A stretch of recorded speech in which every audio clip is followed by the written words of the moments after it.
Bonsoir, au sommaire de ce JT, la bataille des cantonales zoom sur le duel Perben-David dans le 6e canton lyonnais.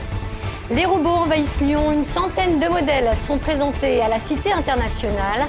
Et puis l'OL en quart de finale de Ligue des Champions, les filles jouent ce soir leur match retour. À 4 jours du deuxième tour des cantonales, la bataille fait rage. Dans le 6e canton lyonnais, ce sont deux candidats de droite qui s'affronteront dimanche. D'un côté, l'ancien garde des Sceaux, Dominique Perben, de l'autre, l'actuel maire de l'arrondissement, Jean-Jacques David. Deux anciens alliés devenus depuis quelques semaines des ennemis jurés, Bertrand Frachon, Émilie Deschamps. Bonjour.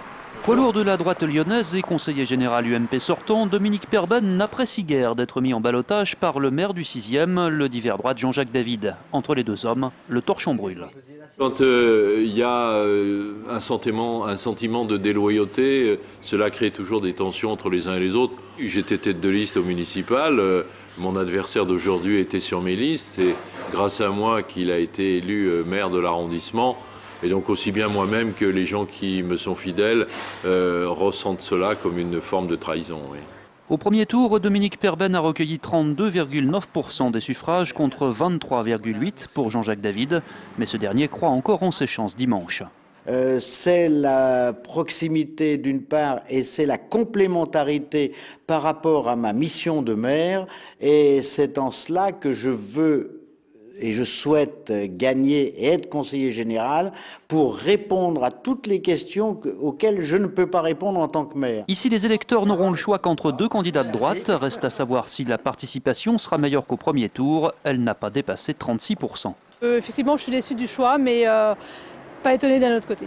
Je me sens pas intéressé, pas concerné. Le mystère demeure quant au report des voix. Au premier tour, le FN avait obtenu 12,2%, la candidate socialiste 18,2%. Des parents d'élèves portent plainte contre le rectorat et l'inspection académique. Cette action est lancée par la FCPE qui souhaite ainsi dénoncer le non-remplacement des enseignants absents. Un problème récurrent depuis la rentrée dans de nombreux établissements du département. Un dossier devrait être déposé par l'association au tribunal administratif dans quelques jours.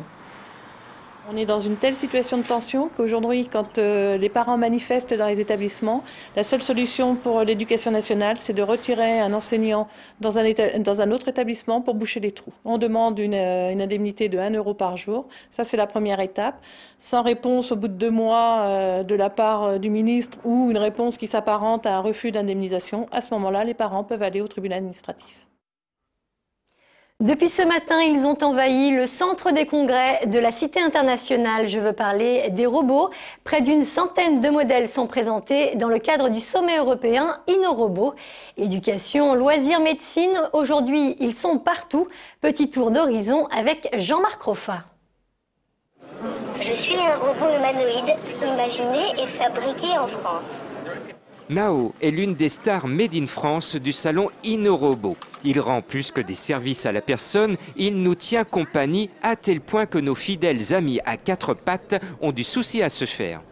Il est utilisé pour des enfants à l'hôpital ou il est utilisé comme surveillance, accompagnement de personnes âgées.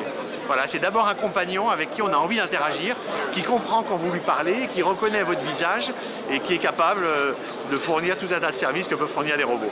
Le salon InnoRobot a la prétention d'être le premier sommet européen du robot de service. 100 spécimens sont en activité, dont 30 en exclusivité mondiale. Dans ce domaine, la région Rhône-Alpes regorge de potentiel pour faire face à la concurrence asiatique. Après, il y a les robots de transport, où il y a des sociétés de la région qui font des voitures automatiques. Vous avez des robots dans l'éducation, avec Pop Technologies à Villeurbanne, qui fait des robots à destination des écoles et des collèges pour l'apprentissage de la robotique. Donc la région bouillonne d'énergie positive en ce sens de la robotique. Et bien voilà, preuve par l'image que la technologie française est bien présente dans ce salon, mais également à l'international. Nao en est la preuve, mais également AR Drone qui est derrière moi, ils volent au-dessus de nous, c'est du jeu vidéo, mais attention, ce n'est pas fait pour aller espionner sa voisine dans le jardin d'à côté. À l'heure où tout le monde s'inquiète du passage du nuage radioactif en provenance du Japon, c'est une autre pollution tout aussi nocive pour la santé qui vient de faire son retour dans le ciel lyonnais, celle aux particules fines. En cause, les conditions météo qui empêchent la dispersion des polluants. Un bulletin d'information vient d'être publié et comme à chaque fois, il est recommandé aux automobilistes de limiter leurs déplacements. À noter que la vitesse est également abaissée de 20 km/h sur les voies rapides. Direction à présent Eurexpo où se déroule la foire de Lyon. Aujourd'hui, c'est la Tunisie qui était à l'honneur. Un pavillon de plus de 100 mètres carrés lui est d'ailleurs entièrement dédié. Au total, une douzaine d'exposants ont fait le déplacement. L'occasion de relancer les relations économiques et plus particulièrement touristiques lourdement mises à mal depuis quelques semaines. On a participé à la foire internationale de Lyon et on a profité de l'occasion pour rencontrer les tour opérateurs, pour rencontrer les professionnels, les médias, pour leur expliquer que réellement la Tunisie aujourd'hui est stable, elle est sécurisée et que le touriste peut venir sans inquiétude passer ses vacances. Gérard Collomb est en colère. Le président du Grand Lyon a hier exprimé son mécontentement alors qu'un projet de loi visant la rénovation du stade de Nancy est actuellement examiné par l'Assemblée nationale. Toujours dans l'attente de la signature de la déclaration d'utilité publique pour le projet du grand stade de Dessines, le maire de Lyon a dénoncé une inégalité de traitement de la part du gouvernement.